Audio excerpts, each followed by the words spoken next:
Hey guys, I'm Randy. And I'm Daniel. We're two lifelong friends and musicians, but when we're not playing gigs, we like to talk games. And today on the Gaming Gig podcast, we're breaking down whether or not 2024 will be a better year for gaming than 2023.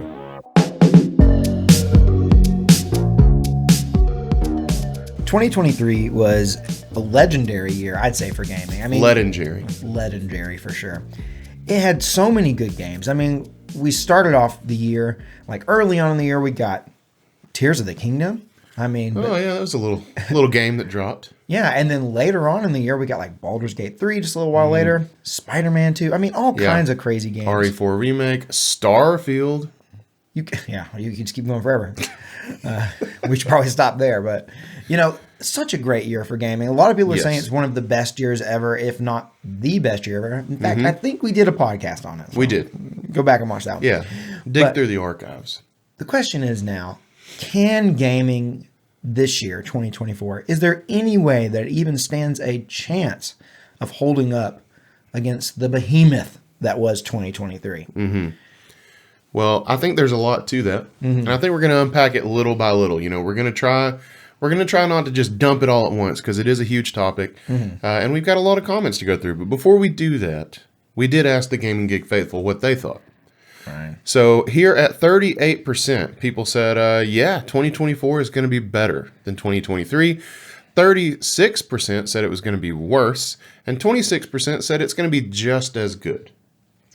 I thought this poll was wild because I really expected most people to say it was going to be a worse year for games. I mean, come on, it's the obvious answer, right? I mean, 2023 was amazing. That's where I would say the realist, some may say the pessimist in me, would probably lean. Like, we're in January, like, it's hard to say it's going to be better than what might be the best year ever. Right. But I was surprised to see that it pretty much was even. Actually, it won. People saying 2024, was going to be a better year, which seems wild to me. But that was the winner by just a little bit. But still, that was crazy to me. And I think there's an argument to be made for that, too. I don't know. You said that to me when we were talking about this podcast. You were like, hey, I've been thinking about, can 2024 be better? And I was like, no. That's definitely the look he got on his face, too. Definitely. I really was like, no way. Then I started thinking about it a little more, and I was like, maybe. And we've started off strong, man. Well, that's what got it in my head, because I feel like 2023 hasn't ended yet.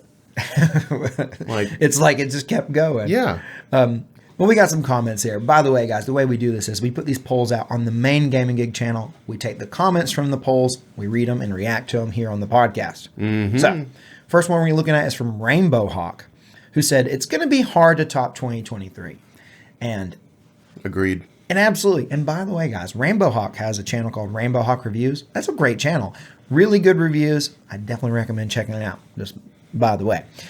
But yeah, 2023, like we were saying, it just was such an insane year. Banger after banger after banger. I don't see how you can top 2023. I really don't know. It's going to be tough. But if you think about just what we've got in the first couple weeks of 2024 and what we have to look forward to in the coming weeks, it's banger. It's more bangers. That's what I'm saying. I just don't know what exactly. Okay, I know you've been playing Prince of Persia, and I know that's kind of set you on this path of thinking 2024 is awesome. And I know that the Prince of Persia game is very good. I haven't got to play it yet. My copy has not arrived in the mail yet. It is very good. But what other bangers do you have that you are anticipating? Tekken 8. Okay, that doesn't do it for me. So you're gonna have to convince me. It does it for a lot of us, Randy. No, I would argue that it does it for a niche community of gaming who like. So you're arguing that Tekken 8 is not in line to be a banger? I'm not saying it's not going to be a banger, but I don't think that it has near enough sway to say, oh, yeah, 2024 just as good as 2023 because we're getting Tekken 8. Well, I can only speak for myself. And I know that the fighting games that came out in 2023 made a big impact on me. So I'm expecting that to continue this year. Okay. But we're also going to get Final Fantasy VII Rebirth. Okay. And that won most anticipated game at the Game Awards. Everybody wants it. Everybody's going to buy it. It's going to be massive. You know that. On top of that, I don't know that we have anything in the coming weeks. Okay. But Yeah, 'cause the year is young. The year is young. The year is young. And there's a big thing that we all think is going to happen that I think really, in my mind, is the thing that might sway 2024 into being a great year for gaming. We're also going to get a little game eventually called Hades 2. That's not coming in the coming weeks, but I think it is 2024. So have they put a full date on that? No, I don't think they have a date on it. Okay. I think they've just said 2024, but it's going to be early access. I feel like they said early access was going to start in Q1 of this year. Oh, really? So it's definitely coming this year. Yeah, and that's going to be huge. I mean, Hades was massive for the indie community, so that's going to make waves. I mean, it just is. Well, we have a comment here from K Topics who said, I thought 2022 with Elden Ring was going to go down as best, but then in 2023 we get Baldur's Gate 3, Spider-Man 2, Zelda Tears of the Kingdom, Hogwarts Legacy, Final Fantasy, and Lies of P all in the same year. Not all those games are going to speak to everybody, but one of those games is going to speak to everybody for sure, in terms of being an awesome game. Everyone's going to have one of those games that they really enjoyed. Kind of a random sidebar. I didn't think 2022 was that great of a year. I didn't like Elden Ring. The only game I loved in 2022 was God of War Ragnarok. That was a great game. Yeah. But I think even if you didn't love Elden Ring, I think you can probably see how, objectively it is. Yeah, totally. I get that. It was like, it took over the world. It just wasn't for me. So like 2022 wasn't a great year for gaming for me, but 2023 was. Really in 2024, looking forward, the only game that I am like super, super excited to play is the new Hellblade game. That's supposed to happen this year. In terms of games that we know are coming. Yeah. There are other games that I'm also like excited about, but not as much, like Prince of Persia. I'm excited to play Little Nightmares 3. That one's supposed to come out this year. I'm trying to think what other games are like slated for 2024 that we know are coming, but well, I mean, we'll get to this later. Okay. Okay, we'll get there. I think there's a big wild card on the table that we just don't know what's going to bring. There definitely is. Not to like keep you guys in anticipation. You guys know what we're talking about. That's called a teaser. Those of us in the business call that a teaser. All right, anyway, I'm going to read a comment now. Yeah, here's with J.I. Pillow. Oh, gosh. All right, I'm going to call this Japillo. Japillo. Our comment from Japillo says 2023 was only this good because crap got back up into it because of delays. Crap got backed up into it because of delays. Yeah, I think there was an ED missing from that. 2024 will be at best average. That's kind of how my gut reaction is too, because absolutely right. 2023 was an amazing year that had so many games because of the backups from the pandemic. That's a fact. So and I hadn't thought about that, but that's true. We benefited from that. It was like the first year that people were able to finally like get those games that they've been working. That was like basically a year or two where everything was basically pushed back, and it seems like it all fell on 2023. And so it's kind of a weird, perfect storm kind of year where everything came out. Yeah. So my gut reaction is I agree. I think 2024 will be at best average, unless, and now we're going to finally say it. Okay. If Nintendo comes out with a new console, we got a comment here from Connor Games who says, new Nintendo console, anyone? Yeah. That's the thing. That's the thing we've been teasing. That's the thing. So, yeah, we don't know what is Nintendo going to, one, just do with the console, and two, what are they going to drop with it? We don't know. Are we going to get a new 3D Mario? Are we going to get a new Donkey Kong? No, we're not going to get a new Donkey Kong. Never again. I think they've killed Donkey Kong. I think he's dead. I think he only lives in the movies now. I think he just lives through Seth Rogen. Right. They like put Donkey Kong's essence into Seth Rogen, and he is the carrier of Donkey Kong now. Yeah, I agree completely. And he's got a weird laugh because of it. But yeah, I mean, they're going to have to drop something big along with it, right? Yeah. Well, I mean, you would assume that they're not going to just like take the success of the Switch and be like, you guys are going to eat whatever we put out, and they're just going to... Even though we would. Maybe they're going to drop like Mario Kart 9, Super Mario new thing, or Odyssey 2 or something. I don't know. I don't care. Just give me a new 3D Mario. If they drop those two games, like along with a new Switch hardware that they just knock out of the park, I'm a happy boy. I have a question for you. What would it take for you to be excited, like really, really excited and pleased with a Mario Kart 9 besides it just coming out? What could they do? Like, what could they do that would make me more excited than it's just coming? Yeah. Like what? Like a wish list? No, here's what I'm getting at. When I think about Mario Kart, I think that Mario Kart has seen progression over the years. It's gotten better and better. Definitely. But it seems like Mario Kart 8 Deluxe was almost like the pinnacle of what Mario Kart can be. I just don't know what they could do to make me like way excited to play the next Mario Kart game instead of just continuing to play the old one. Like, I really just don't know what they could do to spice it up in a way that I'm like, oh yeah, I'm super excited for Mario Kart 9. I mean, I don't know how to answer that question because, like, the first thing I said was like, well, maybe they introduced some sort of new mechanic, some sort of new gameplay mechanic, and they did that with like Double Dash, and I didn't love it. I didn't love Double Dash. That's probably a hot take. That probably is a hot take. But I didn't love Double Dash, so I don't really want them to make the gameplay radically different. Obviously, I would want some new awesome track mechanics. I would want obviously it to be more polished and look better. I just want a progression of the series. And I get where you're coming from. It seems like we have kind of hit that pinnacle. But, like, that's probably been thought before. Like, there's somebody out there that gets paid to do this crap has got to come up with some better ideas than just, like, resting on the laurels of a, like, 10-year-old game. True. It definitely can happen. I feel like Smash is in a similar situation, honestly. Now, Smash, I could probably go into a deep dive of some things I would like to change about Smash. Right, because you're way more into that game, and there probably are little tweaks they could make that the general audience wouldn't be aware of, but that you would be. Yeah, and I also would love to see. Well, the main thing I'd like to see about Smash is some just reworking of some of the characters. Just some of the characters, like Ganondorf, like need it so bad, Sure. to stay relevant because you're not going to not have Ganondorf in the game. But you might as well not have him right now because he's horrible. So I would like to see some reworks of that. I'd like to see some characters brought up to like aesthetically matching their current games. Definitely. Things like that. That would be cool. Cough, cough, Zelda. Zelda, Link, all the Zelda characters. Honestly, every one of them except Sheik. Except Sheik, because Sheik doesn't exist anymore. Yeah. All right, we got a comment here from Guy. Hit us with Guy's comment, Daniel. Guy said, true, but we're only in the first month and it still feels like we're going strong. Very hopeful for 2024, but it'll be a high bar to pass for sure. Popcorn Skelly emoji. That popcorn Skelly emoji, that one's a special one. It's a banger.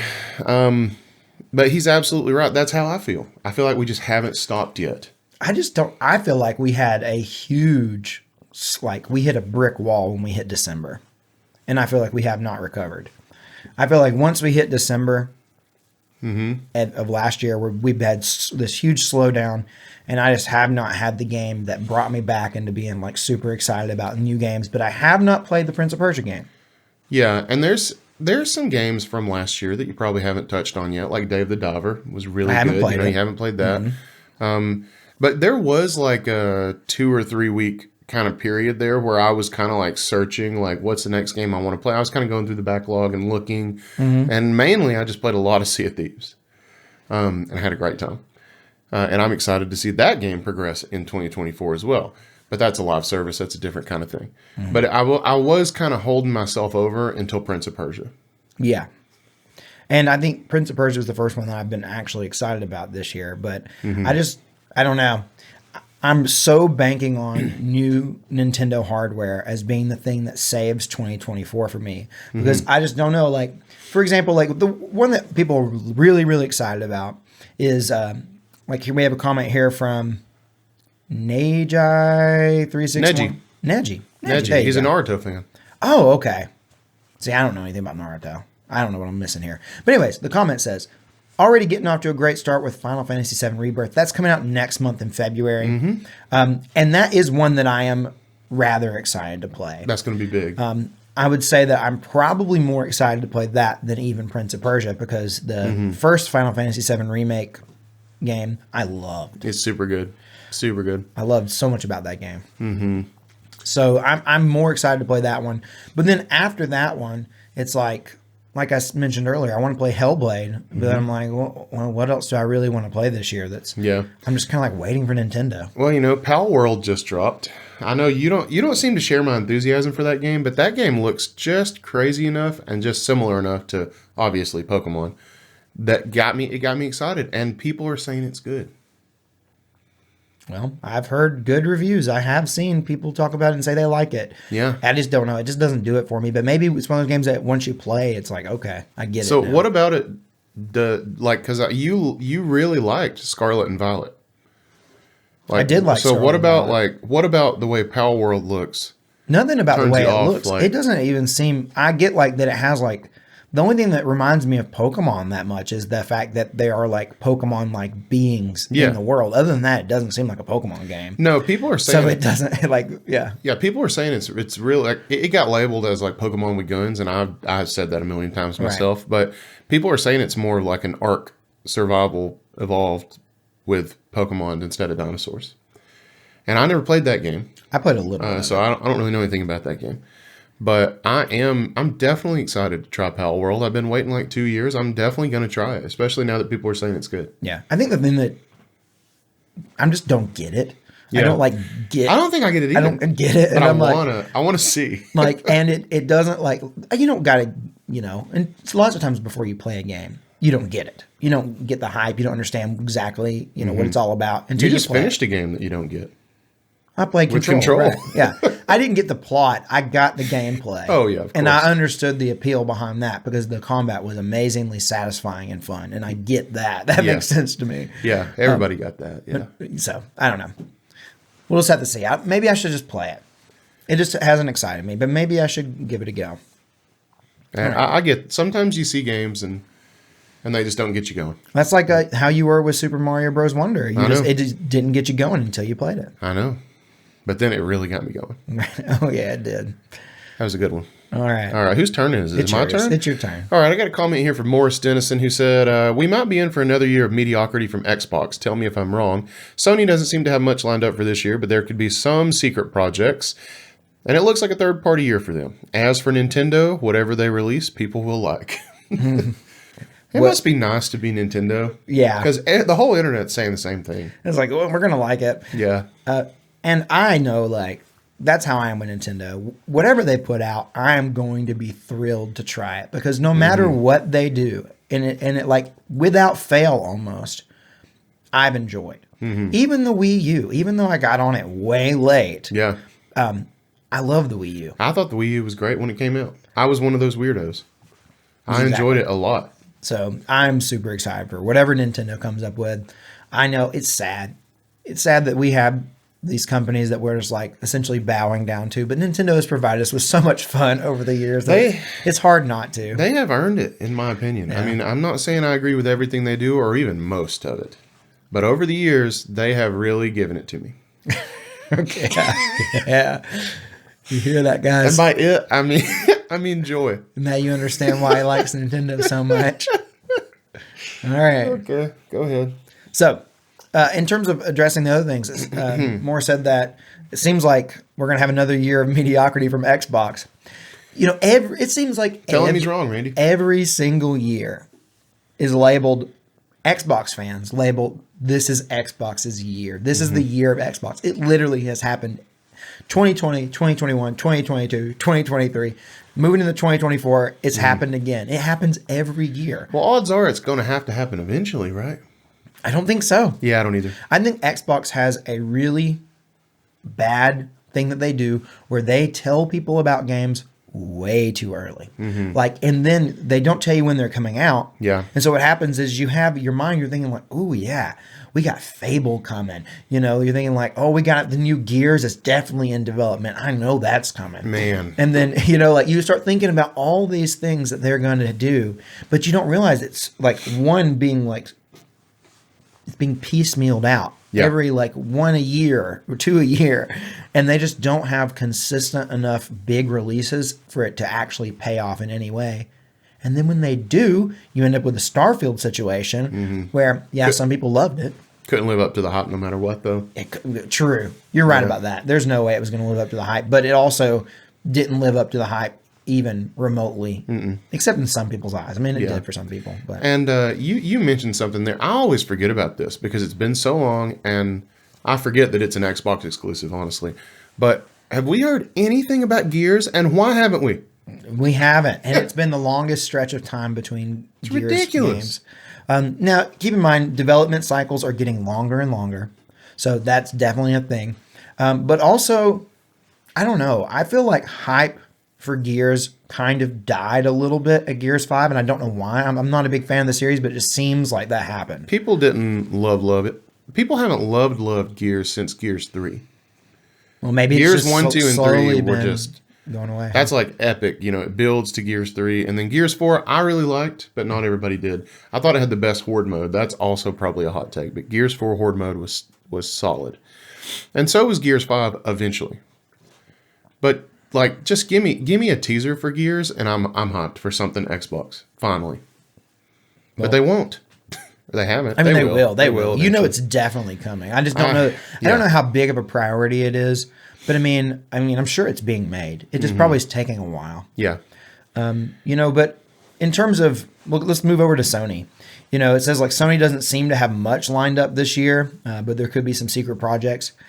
Yeah, I agree. It seems like they put a lot of their eggs in that live service basket, and now they're kind of backing away from that. Like they got a lot of backlash from it. I still think a decent amount of those games are going to come out, but still it seems like they've kind of been like, okay, maybe never mind. And so it may be a few years before we start getting a lot of those single player narrative driven games that you expect from Sony. And it may be we might be getting into a dry spell with Sony, unfortunately. Well, I mean, I can take that if Nintendo will give me something to fill the time with. Yeah, exactly. Like, who really cares as long as we're getting a Nintendo console, right? No, I agree. Roll credits. I agree with you. All right, let's see. We got Grim Faded. Hit us with Grim Faded, Randall. Grim Faded said, with studios like Capcom trying to remove modding from their games, 2024 isn't off to a great start. That's a great counterpoint. Yeah, that Capcom thing caused a little bit of a stink. It did. And it was weird because they were like removing modding from like old games. Yeah. Like Revelations 2 and like, you know, like that's Resident Evil Revelations. Did they ever say really why they did it? I don't think, you know, like a lot of people, and I think Nintendo's definitely this way, and maybe it's a Japanese game developer thing. I don't know. Just guessing maybe. They just don't like people modding their games. They want their games to be the way that they intend them. And I don't know why they don't like, because people mod games that they love. Right. People don't care about modding games that they don't like. So I don't get it, because I think it's kind of like if you have a modding community around your game, that's like a love letter to your game, in my opinion. But maybe they don't like, I mean... It can get weird, though. Mods can get weird. I was about to say that. Yeah, like, I mean, I'm sure you heard about the nude Chun-Li thing. Oh, yeah, I heard about that. So, like, mods can get a little weird and cross a line, especially when they get thrown up on a big screen in front of a ton of people. Right. So I see why Capcom would not love that. Yeah, and that may have been the catalyst, or at least a catalyst. People kind of said that. I don't know that we'll ever have confirmation one way or the other, but I'm sure Capcom didn't like that. Oh, Capcom did not like that. No, 100%. But you know, I really don't like this, because some of those Capcom games are just straight fire. You know, Street Fighter 6, those RE games are so good, and I always grimace when I hear about a DRM being added to a game, because that means my Steam Deck has to hit internet to make sure I have a copy of that game before it will load up. And I don't like knowing that has to happen, because it kind of shoots the portability in the foot. Right, absolutely. You know, kind of on a related note, what this reminds me of, talking about, you know, like some bad things that have happened as we're starting up this year. We also had, just the other day, we had the Ubisoft thing where I can't remember who it was. It was someone higher up in the company. Basically was doing an interview and said that they would like gamers to be more comfortable with not owning their games. Yeah. That, you know, they were talking about how physical media, you know, is kind of dying away. And it certainly has with movies, and it's happened with music. Everyone has become comfortable with not owning their movies and music. But gaming has, for whatever reason, held on. Gamers have been slow to adopt the not owning their games, especially going towards the subscription service like we see with PlayStation and Xbox, and really, I mean, even Ubisoft has one. Like, they all have these subscription services. And so they want people to move into that. Of course they do. Yeah, of course they do. You have to be comfortable with not owning the game at all. And that also leads to a situation where you could be wasting a lot more money than you realize, because it's easy to forget about those subscriptions, and the companies know that, and that's why they want it so bad. I'm not cool with that. No, I'm not either. And I don't think the subscription service is, I don't know. I'm torn on it. I started to say that I don't think it's good for gaming, in terms of like, if developers know that their game's just going into a subscription service, I think it kind of can cheapen the product. I think we've seen that with TV shows. I think we've seen that with movies, ones that go straight into the streaming services. They just don't seem to be as high quality as games that have the potential to sell, And it makes there was a situation with Scarlett Johansson where she was upset that her movie went straight to streaming.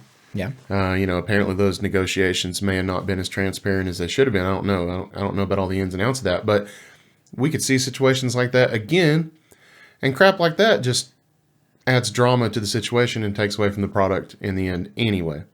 So I don't want this at all. I want to be, and we try to play a little bit of everything, That would mean we'd have to have every damn subscription. Yeah, it would suck. And I don't want that.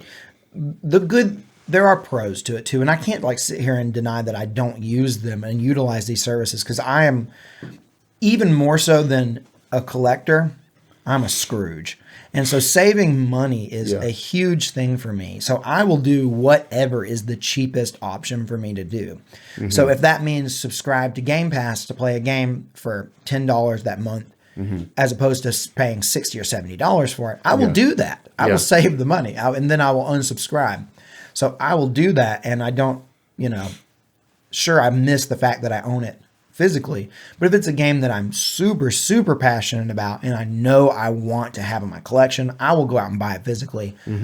After the fact. Yeah, or after the fact, or I'll just do it anyway, even but if a game is in a subscription service, I'm probably going to, go for it. I don't know. Yeah. But imagine if we had to do that for every single game all the time. Yeah, and they were always on a different subscription service. We'd have to keep a note with reminders unsubscribe from here, pick this subscription back up. You really would. You really would have to do it. And I don't know, maybe it would be cheaper in the long run if you really were on top of it. But for a lot of people, they're not going to be. Right. I don't know. And that's what makes me think is it even, why do they want this so bad? Why do the developers want people to be playing their games through a subscription service instead of going out and buying these full price releases? What about it is so appealing to them? I just don't get it. I don't know that I do either. I mean, I think there's just a certain element of control that comes with that maybe is enticing to them. But other than that, I don't know. And money, of course. I think, like you said, if people are not on top of their stuff, maybe they're going to pay more in the long run to play that game. I don't know. It depends. But I don't know, man. It's hard to say. I mean, and they're right. Games are kind of one of the final holdouts. Because I remember the first time I went through this with music. Because back in the day, we all had big music collections. We put them on our iPods, and how you gained that music collection was up to you. But then eventually, we all switched over to streaming services. And at first I was like, I'm not going to love this, because I don't own the music. And then I realized that I don't care anymore. Yeah. It kind of sucks though, because and you were even just talking about a digital ownership, which was kind of where we've been with they're pushing towards digital. Yeah. You're not even considering the fact physical, music. I mean, I did that too. Yeah. We all had our CDs back in the day. We even had our cassettes. Had those zipper CD sleeves, that had pages in them. And we have our records, and that's coming back around a little bit. But it's super strange because it really does make you feel like you're less connected with the music. I know with music and movies, it makes me feel less connected than if I own a physical thing. And I don't want that to happen with games. I don't want games to become something that you can just throw away.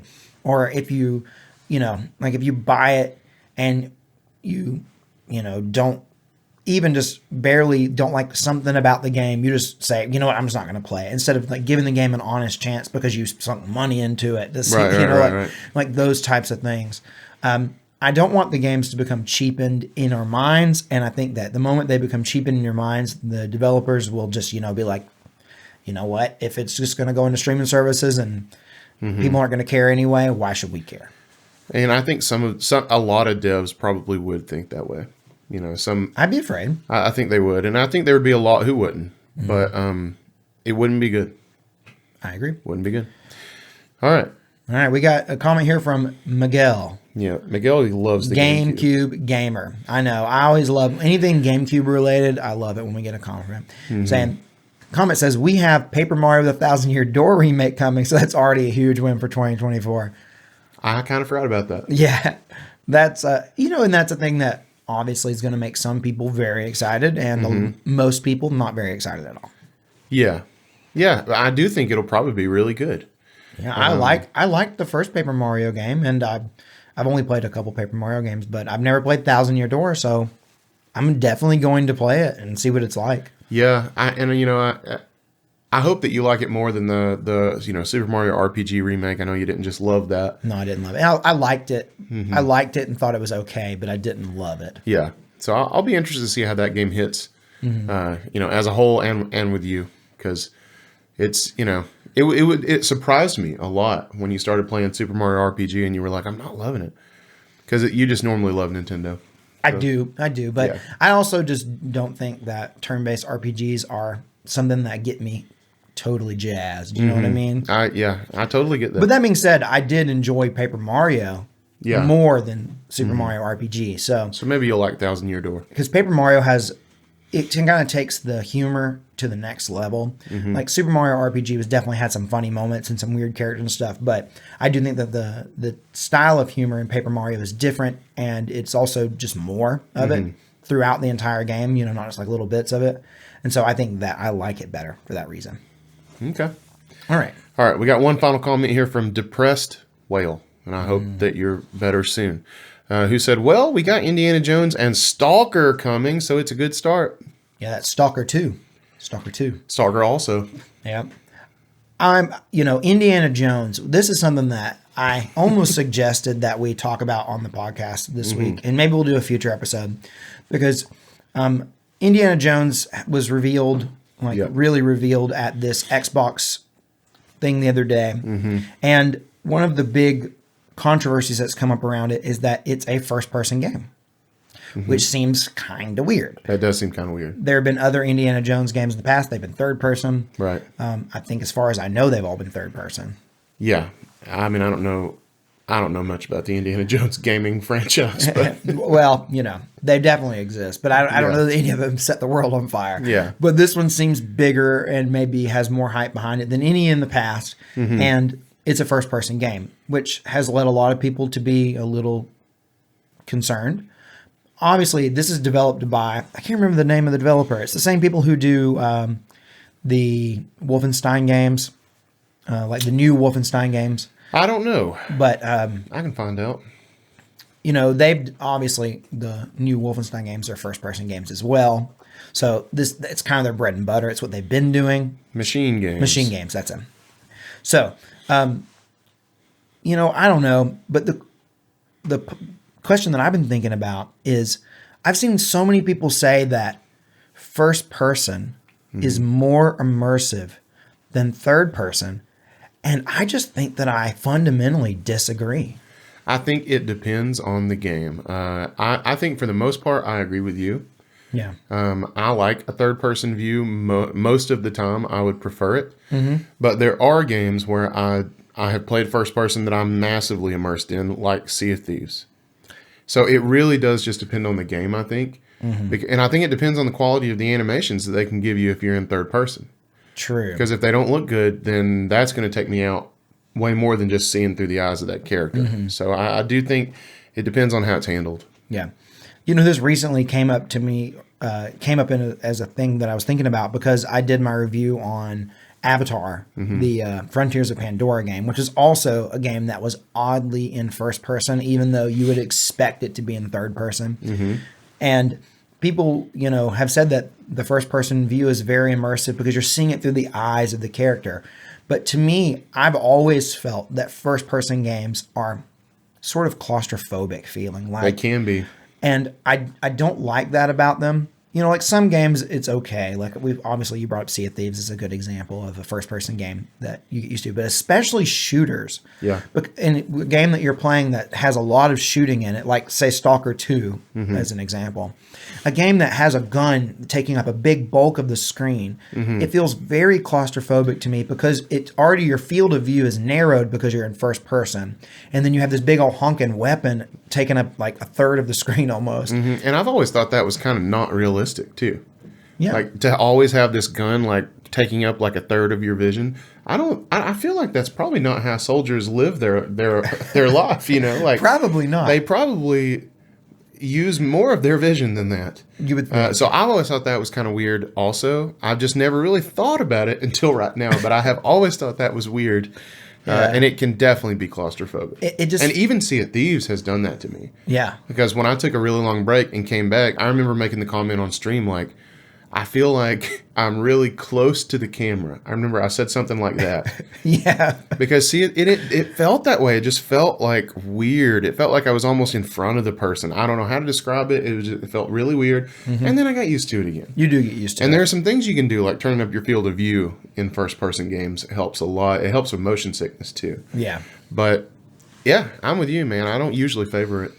And also, sorry, I didn't mean to cut you off there, but did you know that Todd Howard is going to be the executive producer for this game? I know, I heard that. Yeah. So that's good because, you see that Ark of the Covenant, you can go to that Ark of the Covenant.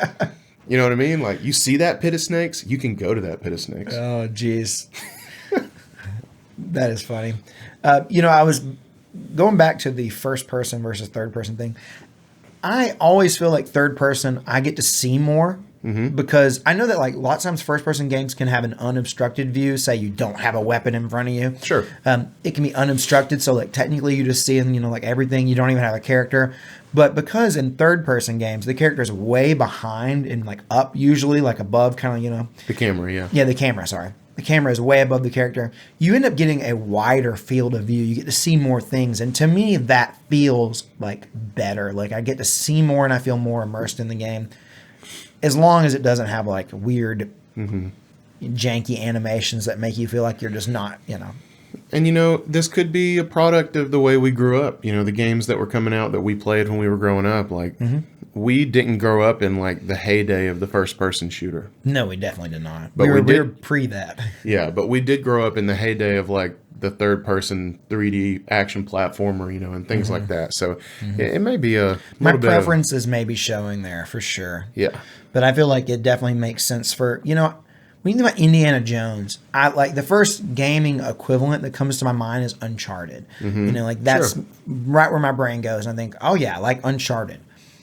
And that's a third person game and it's pretty dang good in that way. I think Uncharted in first person would feel very weird. I think about Tomb Raider as well. Yeah. Also third person. Yeah, another good example. I'm interested in playing the new run of Tomb Raider games, a new-ish. I know it's been a hot minute since we got a Tomb Raider game. But those newer, I think, what is it, a trilogy of Tomb Raider games? I'm interested in playing those. Yeah, they look neat. Yeah. Anyways. Whew. Well, no, we've been going. Telling you what. Well, guys, before we finish up here, I want to tell you guys, we stream on Twitch on Tuesdays, Thursdays, and Sundays from 8 p.m. Eastern. There's no but at 8 p.m. Eastern. From here. We stream from here. We stream from here, yeah. Yeah, 8 p.m. Eastern to usually, 9:30 to 10, something like that. That's when we get off. So, come hang out with us over there. We get a lot of cool people that come in the chat. So there's a link to the Twitch in the description of this video. All right, so you guys hung out with us this entire time. I'll tell you, we want to thank you for making it all the way to the end, and we do that through our 3 for Dale Club. That's right. The 3 for Dale Club is an exclusive membership-only organization, but all you have to do to join it is leave us a comment that says whatever you want us to hear, along with the phrase 3 for Dale. Yep. That's our secret code phrase that lets us know that you made it all the way to the end of the video. We look for the people who save 3 for Dale in their comments, and we shout them out at the end of the next podcast. Starting off today, we got Bobbity. Now, our last podcast was about should Xbox stop making consoles? So a lot of the things we're going to be talking about for just a second are kind of comments about that. Bobby said, my Series X is just a backwards compatibility / Game Pass machine. You know what? Nothing wrong with that. No. Way to maximize the purchase. Exactly. A lot of people are probably doing that, man. Next up, we got Land Installings, who said, I don't have a use for Xbox as I'm on PC, but I can't deny the value of a Game Pass machine. Wait, this is going to come up a lot, I'm afraid. Yeah, we're all there. Yeah. Guy said, Guy, by the way, is the next one. Guy said, I'm not sure why, but I just like how simple the aesthetic of the console itself looks. And maybe that's a silly reason to like a console. I don't think that's silly. No. It is very simple, for better or worse. You know, especially the Xbox Series X is just a black box. Mm-hmm. There's, it does, if you look on the top, it's got the grill and got the little green in there, which is kind of its only touch of anything cool. Mm-hmm. But you might like how just simple it is. That's awesome. Yeah, and maybe one day we'll get the X cylinder and, it'll shake things up.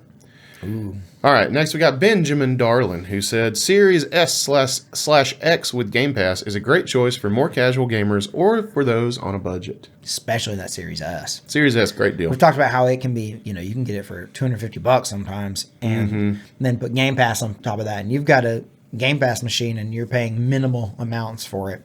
Great gaming on a budget. And it would take you, if you bought a Series S, got you a Game Pass subscription, it would take you many months before you've paid as much as somebody who just bought a Series X. Totally. Absolutely. So, it's a lot of value up front. Mm-hmm. All right, next we got Dylan Rafferty, who said, I would want Xbox to stay for competition's sake, but they're not good competition, IMHO. In my humble opinion. That's right. And I think, that's kind of where we landed last week, too. We want them to stick around, but we'd like them to put up a fight. I do. I want them to stay. I really do. I like Xbox. I think that they have a place in the market, but it just sucks that they haven't been making all the right moves. Right. All right. Here's the D18. Next up, we got D18 Omaha, who said, I actually bought my Xbox for the reason in the beginning. My entire backlog of games is on it digitally since the 360, but this will be my last one. I keep saying it, but I really want to play The Last of Us, the Uncharted series, God of War, etc. And you can't do that on an Xbox, can you? No. And that's just a great example of people say that, console exclusives don't sell consoles. Well, yes, they do. They do. They really do. 100% they do. As much as, like some Xbox people might claim otherwise. Yeah, some pretty high-ranking Xbox people. Right. All right, next we got Kitaclysm, who said, if the Series X really is the behemoth of the console market and supposedly runs everything you can throw at it at high res and good frames per second, given that the devs do their part, then I'm not really sure what else Xbox can do that would matter as far as consoles go. As far as consoles go, I think you're right. Mm-hmm. In terms of what else they could do would be put out really great games that people want to play. Yeah. But give me some games that I can run on that behemoth. Or, make Game Pass undeniable. And I don't think they're there yet. Mm-mm. They're close. Mm-hmm. Yeah, there's room for improvement there. Mm-hmm. Or just make it way cheaper right now. Ooh, do you think making it cheaper would be... If they made it super cheap. Like $5 a month? Yeah. What if Game Pass was $5 a month? That's the cost of one previous gen game per year. I think they'd be losing a lot of money if they did that. But we're talking about undeniable. It would be undeniable. That would be undeniable. It would be undeniable for sure. Do it, Xbox. Do it. Who cares about money? Mm-hmm. All right, next up we got Tom Derry, who said, after watching this podcast, I've thought it over and changed my mind about Xbox. Okay, that was a lie. Perfectly happy with Nintendo and Sony. And honestly, if you only could have two things, if you had the two consoles, you got to go with Nintendo and Sony in my mind. Yeah. Just because it could have been Nintendo and Xbox. Mm-hmm. But it's all about those exclusives. And in my mind, Xbox just doesn't have the same. Nope. Not that they don't have some good ones. They really do. But there are other reasons to like Xbox. Yep. Like Quick Resume. There was a comment about Quick Resume last week. I know. Yeah. And they weren't as over the moon about it as you are. Really? Weren't they saying it didn't work sometimes? They were kind of dishing on its maybe some unreliability that they had run into with it. Nah, it happens. All right, finally we got Lena Nader, who said, in my humble opinion, IMHO means in my humble opinion. I told him. I tried to tell him, man. I thought it was honest. I don't know. It can be honest. We Googled it. It can be Google both. says it can be both. I you know what? I don't know where I got honest. Maybe I just assumed. I knew IMO means in my opinion. Yeah. So I am HO. And then I'm like, well, gosh, what modifier could you put in there? And maybe I just came up with honest. Or maybe someone told me it was honest. I mean, it's good to be honest. It's a good... So you probably heard that and you were like, I'll use that. I'll adopt that as the meaning. But, if you give a humble opinion, it should probably be honest too. Yeah. So, I think people are going to give humble opinions knowing that they're lying. Right. And I think the whole thing about a humble opinion is you're saying like, look, I could be wrong. Yeah. I get it. I could be wrong about this. And this is just my opinion. Right. So. And my honest opinion is like, you're going to hear me out? No, I think it means like, this is how I honestly feel about it. But not humble. I'm not, this is my opinion and it's how I honestly feel, but I'm not being humble about it. It's just, I agree with you. All right, guys. Well, we're going to call it there. So until next time, I'm Randy. Which makes me Daniel. And this has been Gaming Gig. Peace out.